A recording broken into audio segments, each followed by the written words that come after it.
Oh, Paimon meant to ask earlier. Have your memories come back, Layla?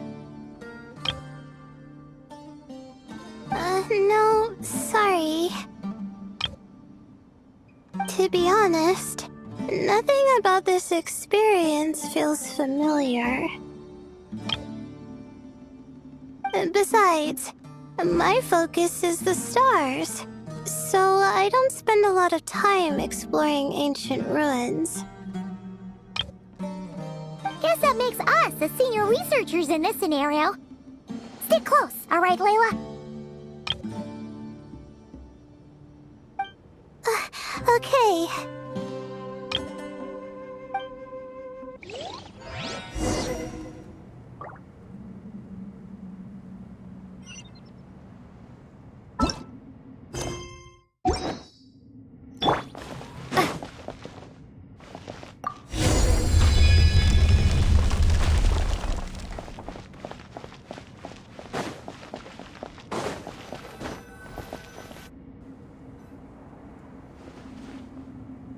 Wow, what a tall ceiling.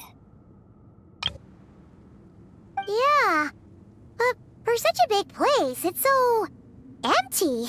Like no one ever lived here. Sure must have been boring to live in ancient times, staring at ceilings all day. Now that you mention it, I've heard some people used to draw star maps on their vaulted ceilings. Some might even make them transparent to better observe the movement of the stars. It sounds so nice. Stargazing from the comfort of your own home. Wait a second. I think I see something up there. Huh? How is Paimon supposed to do that? Oh, right. Flying. Duh. All right. Sit tight, everyone. Adventurer Paimon will be right back.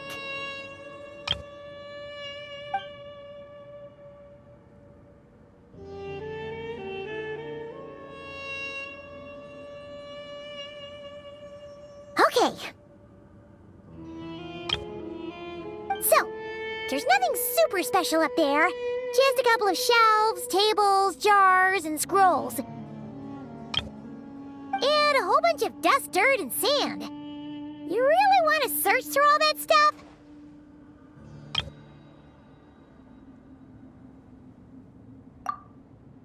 Well, when you put it that way... Come on, then. Let's see what we've got. Paimon's hoping for something super valuable.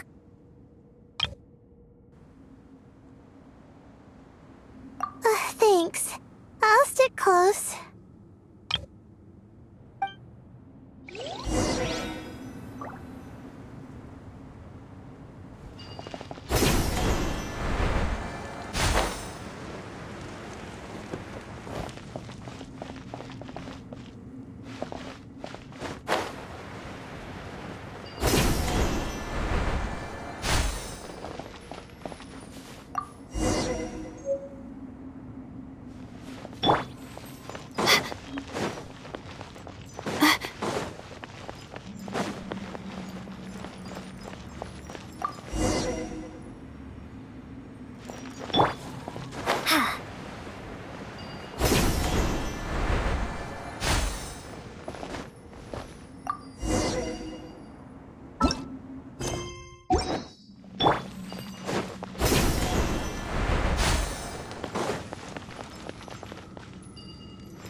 I think that's everything. Most of the documents are in the ancient desert script, except these ones. These seem old as well, but the handwriting makes them stand out. Right! Let's arrange them in chronological order before we read through.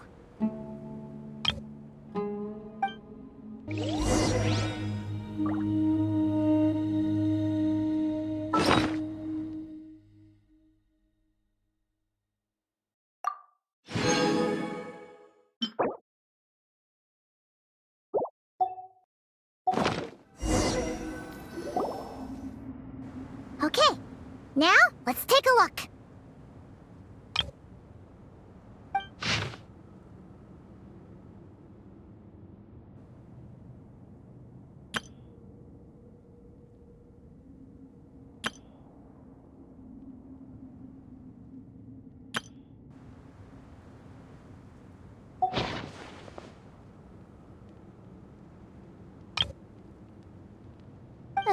Maybe this person fell in by accident, like Mr. Djer and me. Yeah, maybe. But they don't sound super worried about their situation. So, either this person's an ace adventurer, like the Traveler, or some kind of super optimist. An optimist, huh? Oh, I wish I could be that sort of person. That's right! You're detailed and passionate. Great qualities for an adventuring buddy. This optimist seems super obsessed with exploring every corner of this place. That could have gotten them in big trouble for all we know. Well, I appreciate the compliment. It's almost magical how words like that can make you feel like you can do anything. I only wish that magic could last a little longer. Until I figure out my new study topic, at least.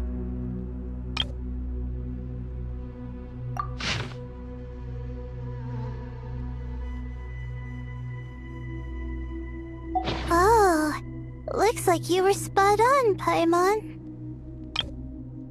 See? Told ya! That's what happens when you don't think things through. And all this talk about seniors and juniors, he was a student just like you, Layla! Whew, he sure talks a big talk for a student, though. You'd think he was some kind of old scholar instead. Huh. What is it? Did Paimon say something wrong? No, not at all. I was just thinking, and this might sound rude, but the way this person speaks is just so... you noticed too. I mean, it's good that he helped treat his companion's wound, but it didn't seem like it was out of kindness. More like he was looking out for his own self-interest, or thought he could get something out of it. I don't know. Maybe I'm reading too much into it.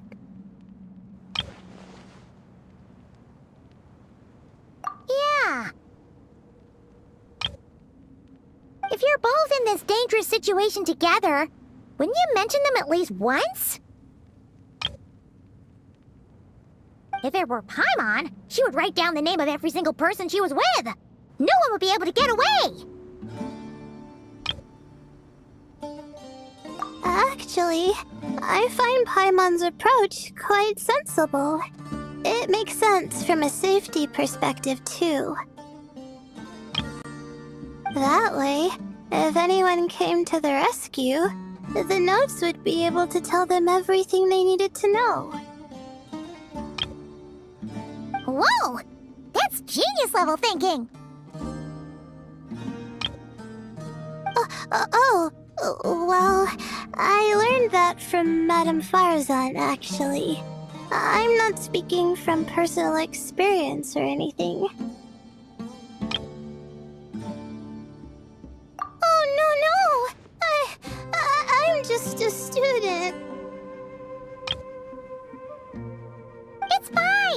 taught us something, so you're our teacher. Simple as that.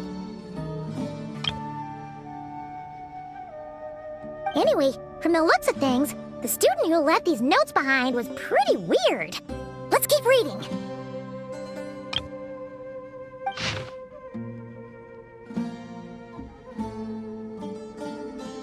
Whoa, hang on. That's a lot of information. Paimon needs a moment to take this in.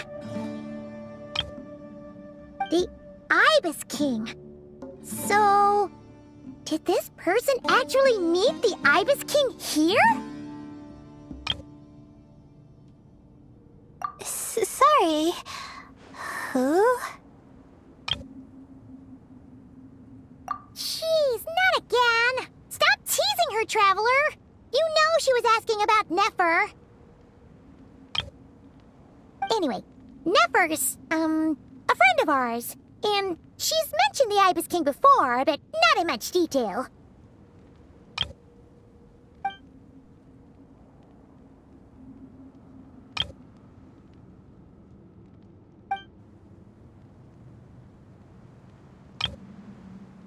Oh, I see. Well, that's not too surprising. Most people in Sumeru know about King Deshret, and most in the academia have at least some knowledge on the 7 pillars. Legend has it, King Deshret ruled the desert at the head of several wise retainers, guiding their people to pursue the limits of wisdom. He also left behind treasures for future generations, which continue to be relevant in nearly every research discipline. And now, this message indicates this student and his senior were rescued by the Ibis King. But to think it's possible to meet him in a place like this... We don't know when these notes were written, but didn't the 7 pillars disappear a long time ago?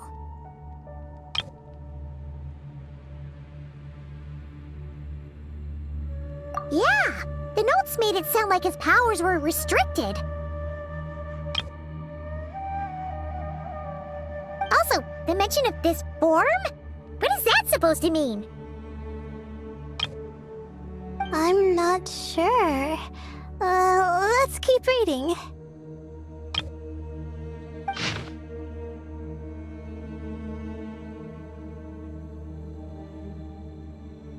Oh, this is the last page.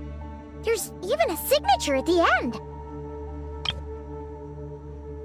Well, sounds like they made it out. Guess it was a happy ending after all. Wait, but it says, the Ibis King cannot be trusted. Huh. Our friend said something similar. That the Ibis King was a liar. And the notes did make it seem like something wasn't quite right with him.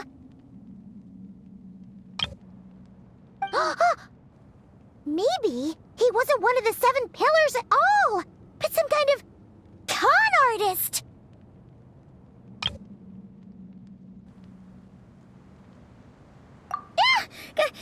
Great, Ibis King! If you heard that, Paimon didn't mean it! Please forgive her!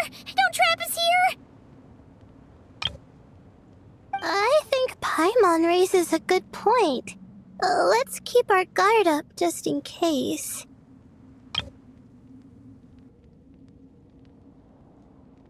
Huh? What's that supposed to mean? I think Paimon raises a good point. Let's keep our guard up just in case. Alright, I think that's all the clues around here. How about we...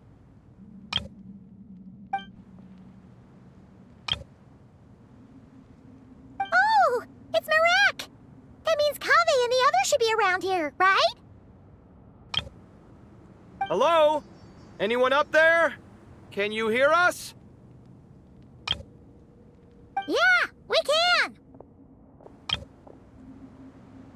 You know, sound travels just fine in an empty chamber like this. You don't have to shout. Of course, if you're shouting to express your excitement at being reunited, by all means, pretend I never said anything. Yelling like this is kinda exhausting. Come on, let's head back down.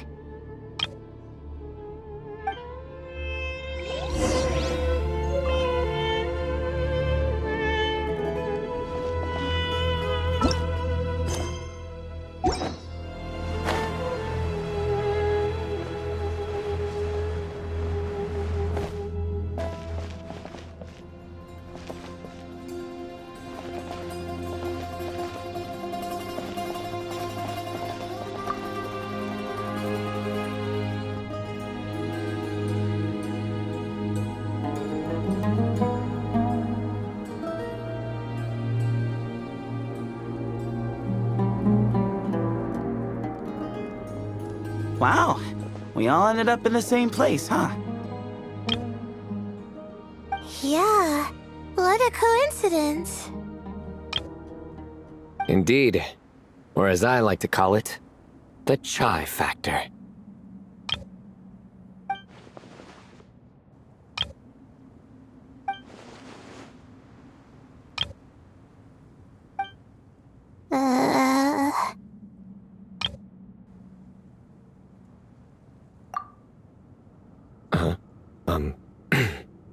No reply? Just say it. All right. Because it's spice to sweet brew again. Oh, hey, that's a new version. Oh, wait, what? You've never heard that one?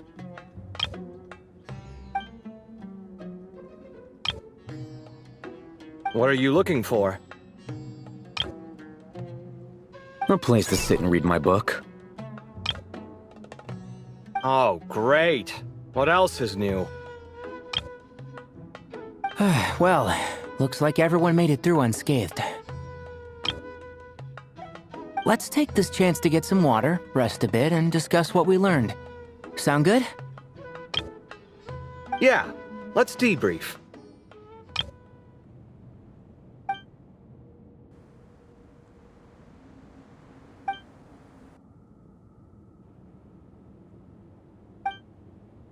Okay, so we all learned a lot, but it feels like we ended up with even more questions. Yeah, but one thing's for sure. This place is tied to the Ibis King in some way. Hey, Cyno. You're the current representative of Hermanubis. Can you call him up for a sec? Of course. Just let me sense his presence.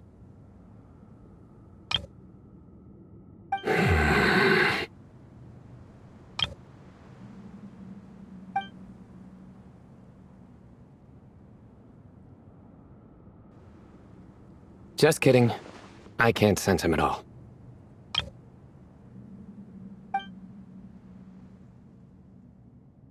Jeez, Sethos. Did you set him up for that one? What are you, a two-man act? Sorry, Hermanubis isn't like the Ibis King. He can possess me, but I can't talk to him whenever I want. Oh, truly? Does that mean he's gone? I would have liked to reminisce about old times with him. Ah, the cat! It speaks! Of course it speaks. In fact, it is not an it at all. You do me a great offense. My apologies. Esteemed cat, sir?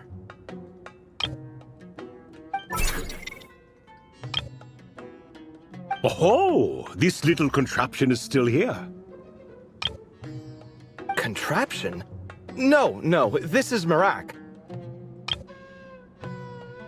Which means you do his assistant a great offense. Huh? Well, I didn't mean... Well, I apologize. I wasn't referring to this Marak, but rather the thing that operates it. King Deshret was quite partial to it. I have forgotten what it was called. It must have had an official name, albeit in the old tongue. Even if I did remember, I would need to translate it into modern language. Ah, it's not important. Marak's a fine name. Even better than the original, if you ask me. Who thought of it? And the remodeling, quite well done indeed. This Marak looks much happier in its current form. Oh, and the components should have model numbers written on them. You can look them up if you're curious. This cat talks a lot. Quite the one-sided conversation. Is this what the Ibis King was like? He seems quite eloquent. I wonder if he plays cards. Ha! I knew Marak was a great name. Go me! Let's see, what page was I on again? Should have brought a bookmark. That all went over Paimon's head.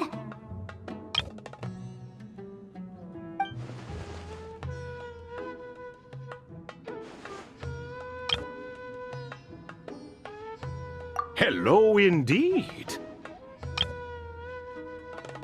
For you to know my name. Yes, I was not mistaken. You are special among your companions. But you are all guests. It is only proper to invite you in. Come then, this way.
Welcome to my humble abode.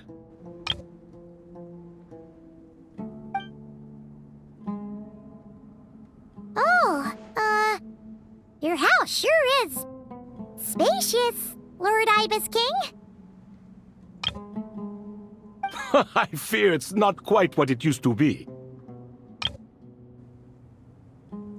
In fact, it has long ceased to be my home at all. It belongs to the descendants of the cats I once raised. Such adorable creatures, aren't they? Take the one I'm borrowing here, for instance. A chubby fellow with such lovely fur. Anyway, tradition dictates that a special guest such as yourself be presented with a gift. Alas, it's a first-come, first-served basis, you see. I fear with the passage of time, none are left. What? So the treasure's gone already? Treasure, you say? Not an inaccurate description. Yes, and no. I have the power to grant gifts inaccessible to the masses. The only requirement is answering a question. Not a bad deal, yes? Of course, my questions were given unto me by King Deshret, who in turn received them from the Mistress of Flowers. There are 3 and no more. What causes our rise and fall? What obliterates love and hate? What determines truth and falsehood? The more he talks, the less Paimon understands. I see. That must mean Gudars and Makaira managed to answer 2 of the 3. Another who understands. Oh, so that's the event those 2 slabs are depicting. Ah, priests and their records. A singular obsession, and quite boring, too. After being imprisoned within Aru, I could, on occasion, take the form of a cat to converse with those around me. But I despised speaking to them. No conversational skills whatsoever.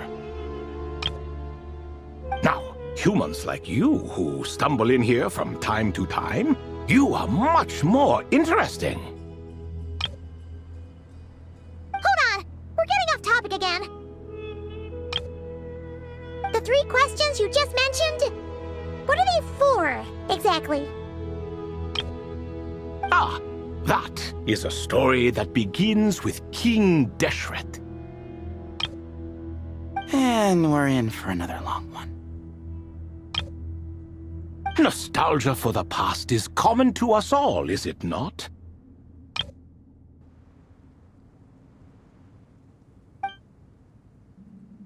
And our king, he was such a proud, solemn man in those days. He watched us speak of the present and the future, of the wisdom we possessed, or were about to obtain. We were his proud retainers, confident in our belief that, so long as each one of us used our abilities to the fullest, progress was inevitable. Yet, King Deshret's ambition was not destined to be allowed in a closed-off world such as this. So nothing went as planned. In fact, from the beginning, there were signs an outcome of this nature was inevitable. Because although there were 7 pillars, one was forever absent. Al-Ahmar would insist the Dendro Dragon Sovereign was one of us, but the dragon herself rejected that idea. Huh. Like a card you can never seem to draw from your deck. More like a card that was never in the deck to begin with. Alas, that's just who Al-Ahmar was. There was nothing we could do about that. And I always preferred chess to cards. In the end, life grew unbearable for our king. But, of course, those who remain must continue to live on. But subjects like us were less fortunate. After all, the fate of a retainer is decided by the king, including the chance to walk away. So it was then that King Deshret had Kroko, Goti, and I locked up within Aru, where we remain to this day. Kroko. Goti? Ah, of course. You're more familiar with their full names. Sobek, the Crocodile King, and Hereshef, the Goat King. And let me tell you, when it comes to chess, Hereshef was a habitual backseat strategist, always spewing nonsense from the sidelines. Well, Sobek was all too quick to take his terrible advice, to the point where I was the one who got accused of cheating. Chess is an exercise in patience, and that man couldn't sit still to save his life. He could never excel at that game. In fact, neither of them were good at chess. Even so, we played together often, and since I was always the winner, we got along quite well. What are you laughing at? Were we not good friends?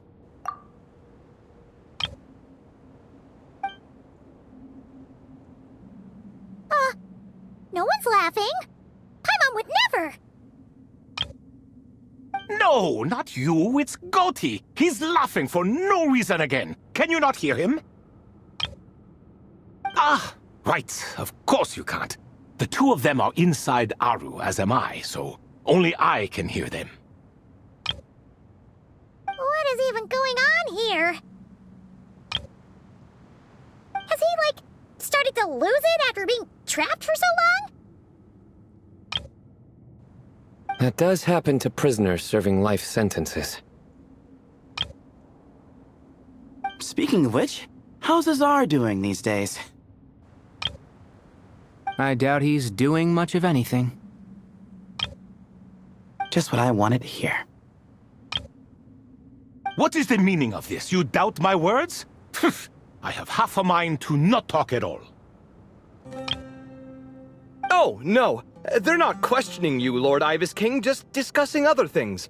Please, continue. In that case, where were we? Getting to the part about the 3 questions. Hopefully. Ah yes, we're almost there. Before I entered Aru, King Deshret said I could be released from my eternal seal if I chose humans who could provide the correct answers to those 3 questions. The first person who caught my eye was Gudar's. I asked him, what causes our rise and fall? He answered, conspiracy and betrayal, for it renders the righteous and wise unable to succeed, and thus nations fall. I found his answer quite interesting, so I bestowed upon him the power to deceive. The second human I chose was Makaira. I asked her, what obliterates love and hate? She said unto me, I have nothing left to lose. Vengeance alone can quench both love and hate. I found this to be another fascinating response, so I granted her the power to be loved. But both of them ended up... Now then, young one, riddle me this. Did their answers point to this fate, or was it the power I bestowed upon them that determined their end? I'm just an observer who doesn't understand their circumstances, so I can't answer. A clever reply. I do not wish to comment either. It is all in the past at this point. My only wish was for their answers to be acknowledged by King Deshret's rules, and bring me one step closer to freedom. As for the final person, her fate remains to be seen, so I will not reveal her name.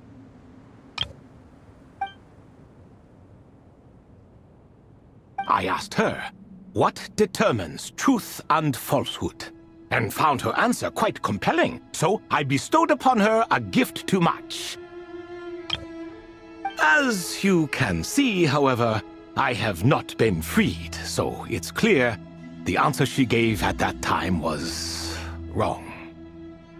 But, alas, 3 people were chosen, and 3 questions were asked, so now all I can do is wait. Wait until her wisdom is in line with the rules set forth by my king. Until she has found the true answer to that question. No wonder there was no 3rd stone slab then. Or perhaps you're just not ready to include her in the story. Though, that might be a generous interpretation. Well, it's not merely because her story remains unfinished. As the remaining priests of this place left, or passed on, there were none left to record the events that followed. Besides, stone slabs are few and far between in the Great Red Sands. In the sprawling desert, very few things or people even manage to leave a trace. But sometimes I can't help but wonder if that young man from several centuries ago had been willing to answer my question, would I have left Aru by now?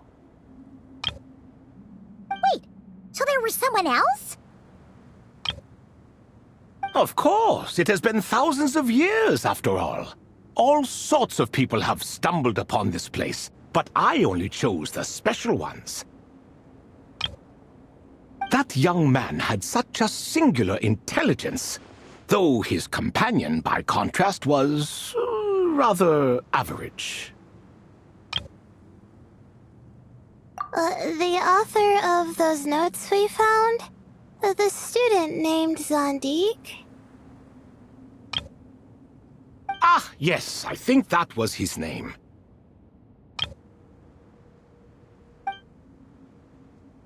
In truth, I was unsure whether I should grant him my third remaining gift.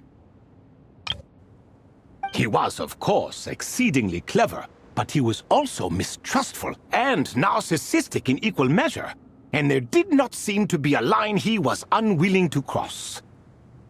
Too much power could be dangerous in the hands of someone like him, so I found myself rather relieved when he declined my gift.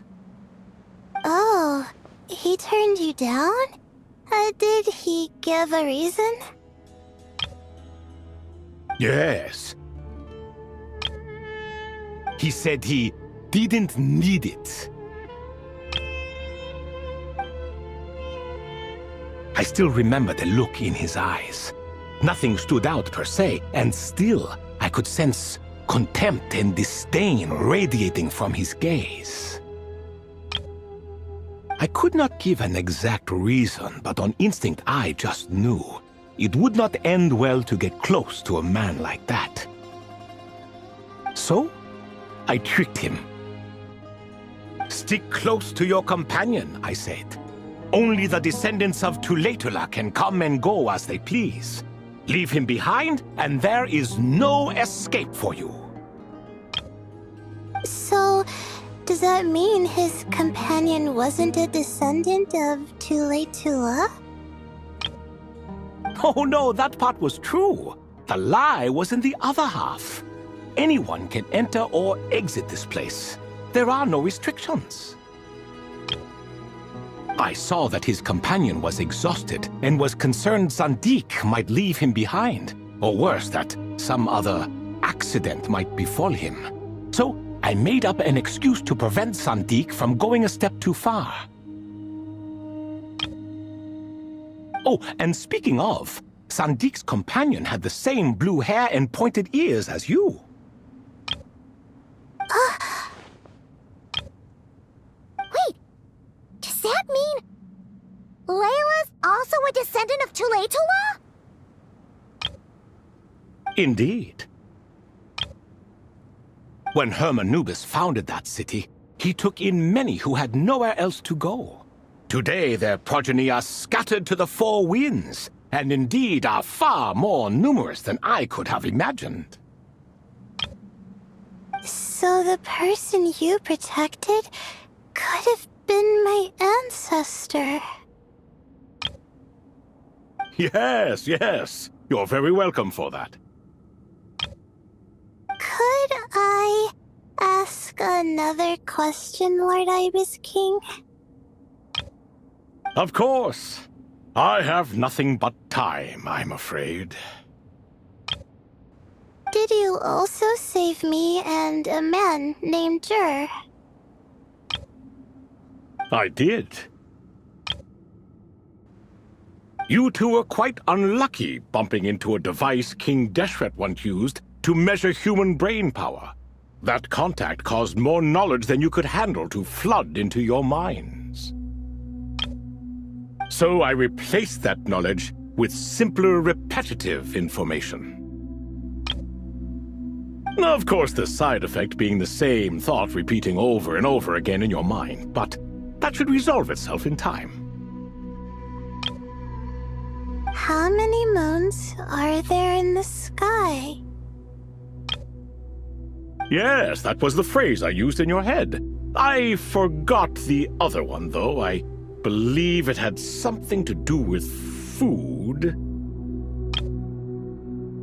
Both were spur-of-the-moment decisions, so no need to dwell on the meaning too much. Oh, I see. Thank you, Lord Ibis King. As I said, young one, you are most welcome. If you're inclined to return the favor, perhaps you could turn off that device so no one else can trigger it? There's only so much a cat's paw can do, so I'm afraid this is something I must leave to you. Or Marak, I suppose. Oh, splendid! Another one bites the dust.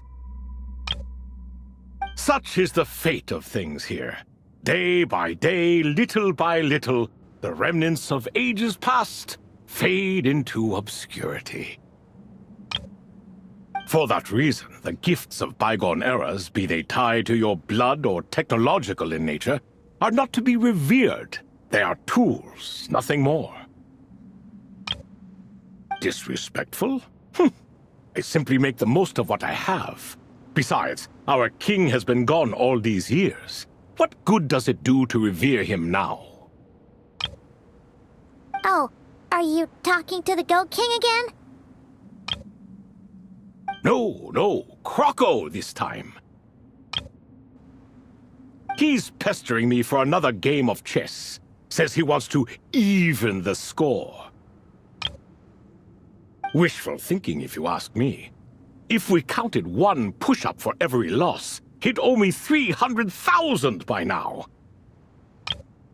Of course, that's just a rough estimate. I've never kept count. It appears that's something you like. Being someone unable to be defeated. I suppose so. All right then. Time for me to extend my winning streak, and for you all to head home.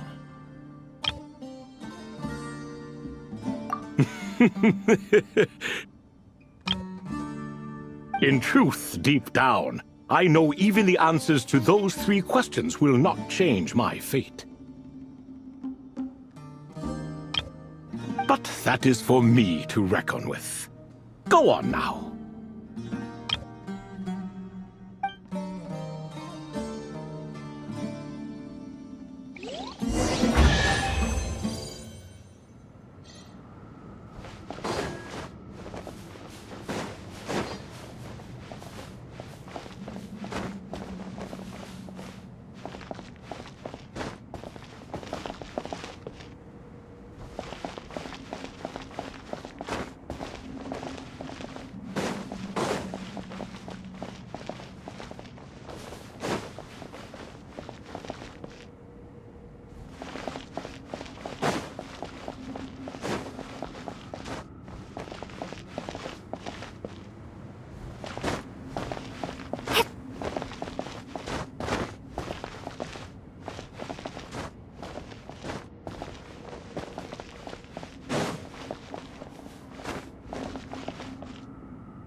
Excuse me, do you even know what time it is?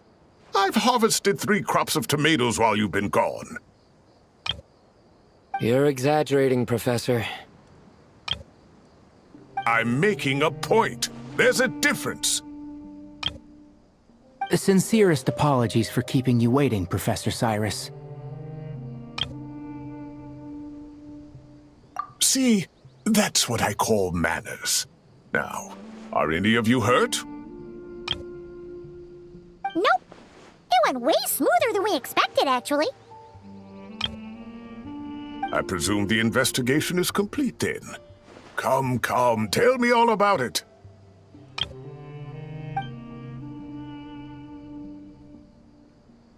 Oh my, did you luck out? If you've read the work from the Vahumana Dashan, you would know that the Ibis King has, well, let's call it a mixed record. Perhaps he softened up a bit in his old age, and that's why he chose to help you. Or perhaps he just didn't have a good enough reason not to help us.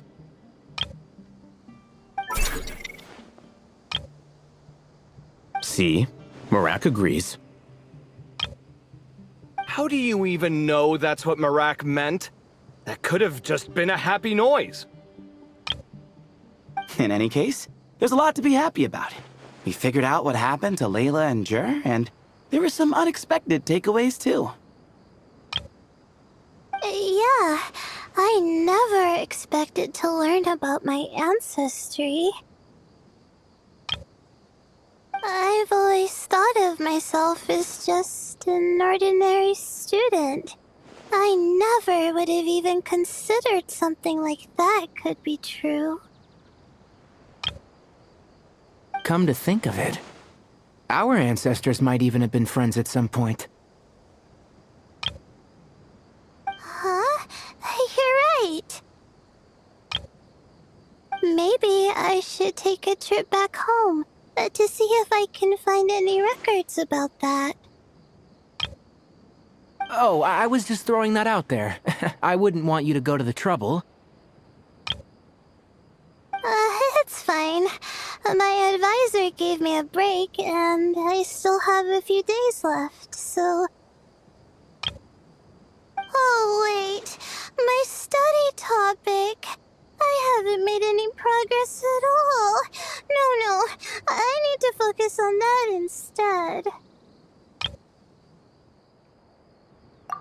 Right. Couldn't you help her, Professor? Huh? No, I could never. Me, you say? I'm from the Spatamar Darshan, and I don't think that Nephis or Zahahadi researched the stars. All I have to offer are my homegrown tomatoes. Although I suppose it's not impossible, I can ask a few old friends to recommend some interesting topics. You really don't have to. It sounds like a lot of work. Hardly.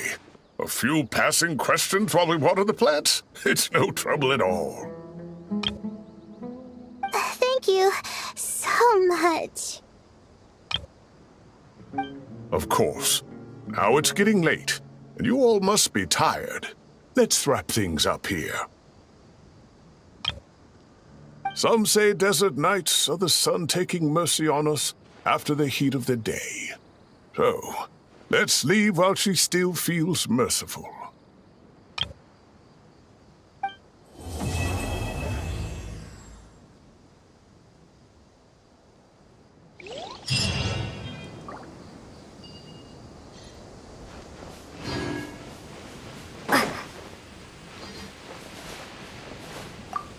You made it back safe and sound.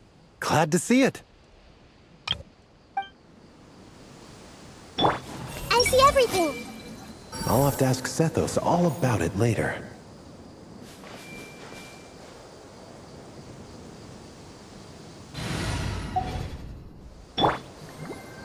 You made it back safe and sound. Glad to see it.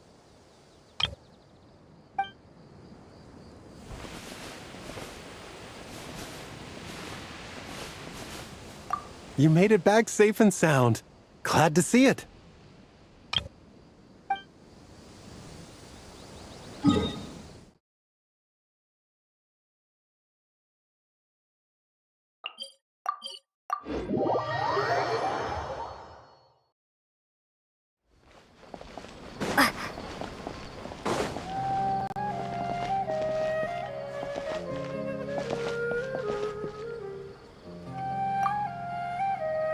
Have you decided on what to eat?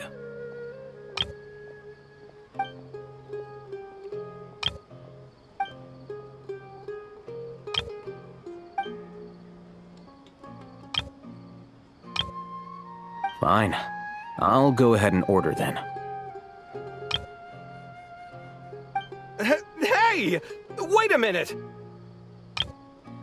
So, when you do the thing where you pretend not to hear a question if you don't want to answer, it works like a charm! But not when I do it? That's because you have to use it on the right person. Besides, you really think you can use my own tricks against me?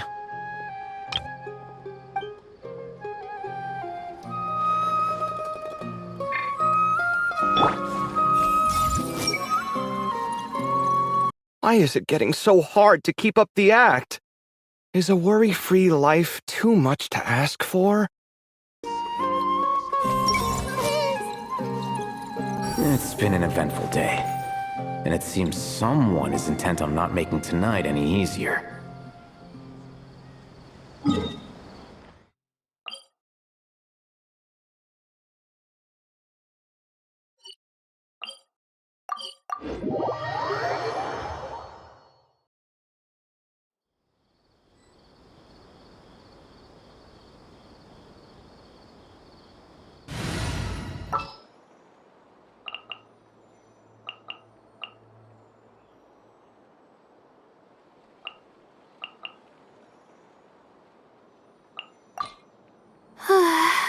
My mind is completely blank. I need to get out and unwind. I see everything. 3 stars of different colors. Could that be a potential research topic? I should look into that. Miss Layla seems to be under a lot of pressure. I should take her to watch her performance sometime. That might help her unwind. Miss Layla seems to be under a lot of pressure. I should take her to watch her performance sometime. That might help her unwind.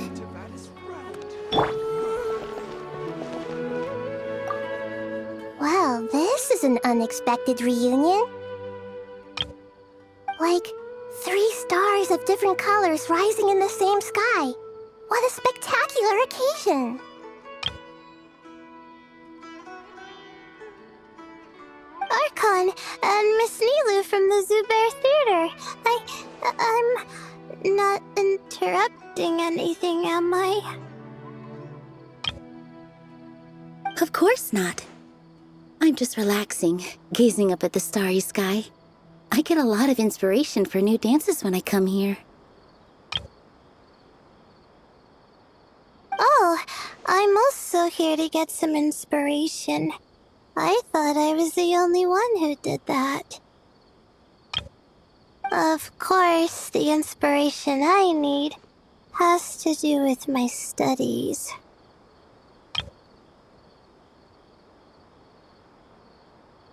Well, we might be searching for different things, but in the end, we're both just waiting for that spark to strike.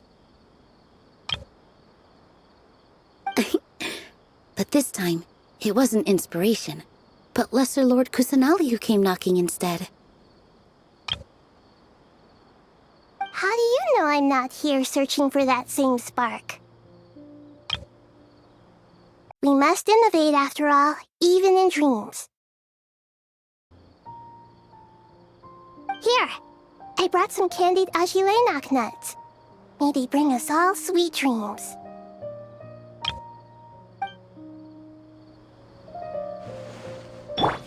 Everyone hold hands! 3 stars of different colors. Could that be a potential research topic? I should look into that. Miss Layla seems to be under a lot of pressure. I should take her to watch a performance sometime. That might help her unwind.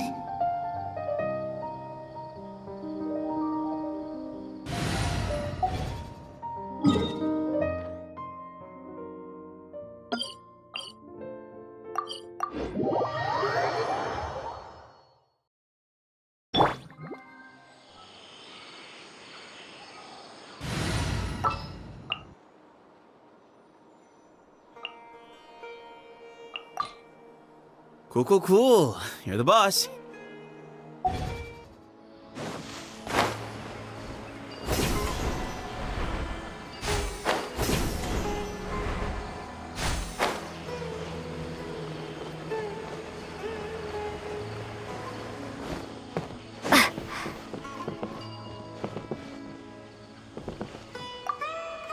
You don't make it out to Gandharvaville often, and there wasn't time for visiting earlier.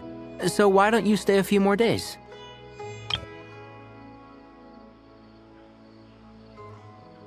Sure. Got anything fun planned? Not really. We usually just go camping, do a little fishing, have a barbecue, things like that. Oh, and we invite the Traveler along too if she's in town. Nice! I love camping. And a barbecue is a must.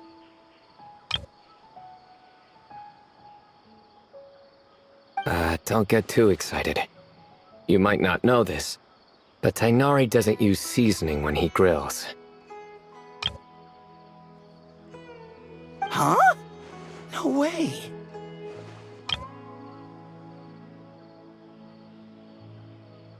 Don't listen to him, Sethos. I prefer a clean taste, but you can put on as much as you like.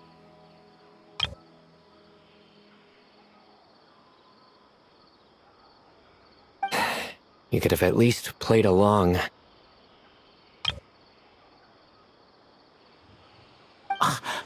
You've changed, Cyno.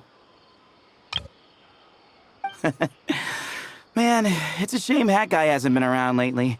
Or I'd invite him to join. He's the perfect buffer for your nonsense.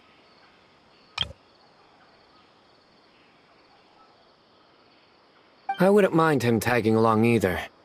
It's just a shame he doesn't play cards. Do you want to know why? Absolutely not.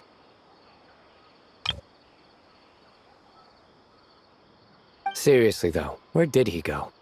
Has anyone seen him around at all?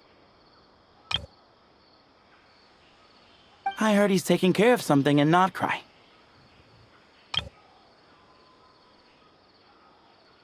Oh, well, I hope it all works out.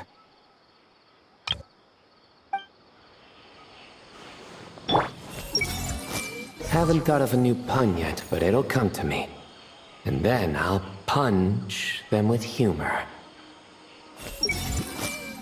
Rainforest life sure is something. Do all desert dwellers become like him after being here long enough? Hat Guy. Card games.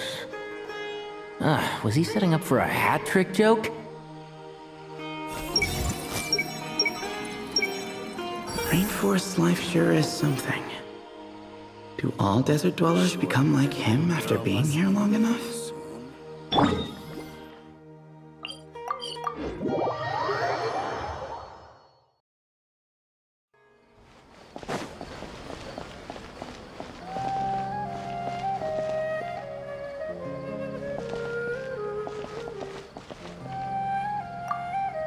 Have you decided on what to eat?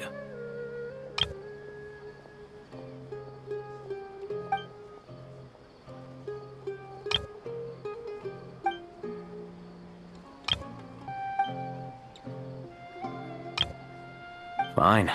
I'll go ahead and order then.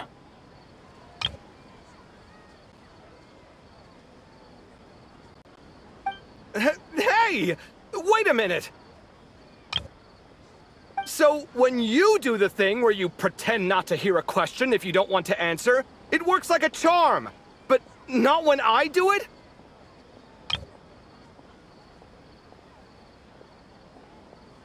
That's because you have to use it on the right person. Besides, you really think you can use my own tricks against me?